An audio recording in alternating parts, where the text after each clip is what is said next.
Average cost of homes in Shanghai reaches 20-week high.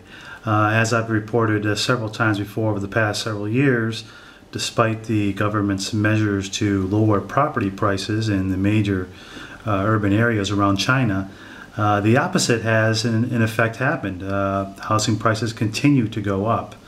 Despite the mild recovery in new home sales, in Shanghai at least, affordable housing climbed 2% to 25,566 yuan per square meter. That's $4,137 per square meter in U.S.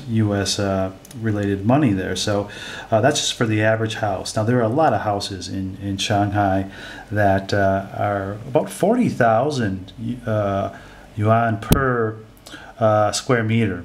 And most of the houses are between 100 and 200 and some square meters. So you can kind of get the gist of how much the house costs and compare that to the salaries of the people in the urban areas, the average salaries. You know that there's a lot of bank loans, a lot of lending for these houses because the saying goes, in China that most of the population are house slaves, because without a house and without that security, most Chinese cannot get married. And that's just a fact of the culture. So let's take a look at an average house and I'll show you what they're spending 25,000 to 40,000 yuan per square meter on. Let's take a look at the construction quality. Same goes here. You can see where the faulty concrete has kind of worn away on the bottom here near the door jambs, and right here you see how it's spackled on, plaster, and it hasn't been sanded or painted over or any of those things. There's no other material underneath here. There should be actually several different materials underneath here, and then over top of that is supposed to be spackled and sanded down. I'm not a contractor, but at least I know that. And with most of the walls, there's rarely ever a square measurement in any Chinese home. Most of what you see, there's not a plumb corner in this whole house, and you can see it. You don't have to measure it. Everything is just thrown together, and it's amazing that these buildings stand up as long as they do. They start usually falling apart within a couple of years of being constructed. And this place here is no different. The concrete is not high quality. It starts to come off, and the rest of the materials too. So you're paying your life for a house that has shoddy materials and begins to fall apart. And so that's really the story of Chinese homes. I'll try to get an interview with a typical Chinese family. If I get a chance with time and I get permission, I'll try to interview a typical Chinese family, and then you can see how everyday life is in the Chinese households. And in the ceilings here, this is part of the fireproofing. The smoke detectors are linked up to, of course, the water supply in case there's a fire in the housing unit. And you can see right here, they just broke through the hole. They didn't put any kind of material around it. It didn't seal it, and it's just exposed. Really poor workmanship, poor craftsmanship, and that is so common in China. You won't see that in Korea or Japan. I know that for a fact because I've been in houses there, but that's really ugly. Okay, as you can see in this particular house right here, this is an exposed pipe right here, and look at the shoddy way that the contractors actually got into the concrete there and didn't sand and do the proper work to refill that hole and make it level and match the paint. They just put on the material there, spackle it on. They didn't do any other work there, and that's just really shoddy work, but that's very typical. Air conditioning units are also the heating units, and in most houses in China, what you have is you have individual air conditioning units in each room rather than having central heat or central air. Some of the international complexes or the very new housing, they do have central air and central heating, which is, you know, a common staple of Western homes. But here still, they're using inefficient methods to heat and cool the homes. And right here you can see the tube goes out, and it's just a hole in the wall that goes out to the outside to the air conditioning and heating unit. And it's just kind of like left there, you know. It's not sealed properly.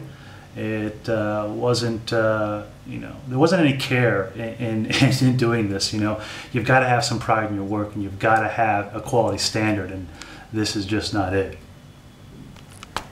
And in just about every Chinese house that I've seen or lived in, what you have is you have the plumbing being something that's out of like Twilight Zone, you know. It's like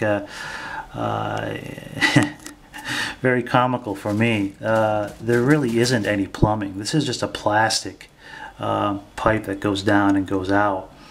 And there's some very low grade, low gauge plumbing hoses here, but most of the plumbing is just like plastic, and it gets plugged up, it leaks. It's really not something that you'd want to be paying for. You would not want that in a 40,000 yuan per square meter house. In bathrooms, what you have is you have the same type of thing. You have a low gauge, low quality, lightweight pipe coming out of the sink unit, and you have plumbing that is just basically a tube, hard plastic tube that goes into a hole and then goes out of the building. And it's all kind of jerry-rigged, you know. This type of thing here, right there's a fuse box under the sink, but this is not quality, obviously, and unfortunately this is the standard in China. And how anyone could actually own a house and sign their life away and be a house slave and spend your life paying for this, I am just clueless on, because it's not something that I would be inclined to buy. And again, commercial and residential usually will have some kind of pipes or something coming out of the walls and ceilings like this. This is for, of course, fireproofing in the building, but this is completely the wrong way to do it. It's just thrown together with no care, no pride in work, and you can see that in the houses, you can see that in the products produced here, you can see that in the food production, all areas of society. You have to have a standard, a high quality standard, and when you don't have a high quality standard, what you get is you get low quality over and over again. It becomes acceptable, and that's what's happening around the world. It's becoming acceptable to copy this model of cheap and thrown together and overpaying for something that doesn't have any quality of workmanship. Air conditioning units, each house has its own unit so that it's easy to build that way. Again, most houses do not have any central air or heating, and it makes it easier to build, but also incredibly inefficient. Hot water heater, usually they're smaller units, always in the house itself, unless it's, like I said, an international quality housing construction. They'll have it in the basement. They'll have a big industrial strength hot water heaters, but most of them are small units, energy efficient in each of the houses, and that's how they look right there. That's a Haier, which is a popular brand in China. So what do you think? Anywhere from $500,000 to $1 million for a house that's 150 square meters to 200. Worth it? What do you think? Do you think that you would want to own a house in China? I personally would not ever, only if it was something that I had in my possession and I was able to either sell it or rent it out at a profit. But I would never purchase a Chinese home for any price, because there's too many other deals out there to be had. And in China, as you know, you do not own the house. It's a 70-year lease, and you cannot own land if you're a citizen in China. If you're a foreigner, it's even worse. The situation is worse. So 70-year leases are going to be coming up here with this older generation soon. We'll see what happens. It is my estimation that what will happen is that they'll be able to transfer them to another relative or to repurchase them with a large tax payment. But no one knows for sure what will happen. So what are your thoughts? Chinese home.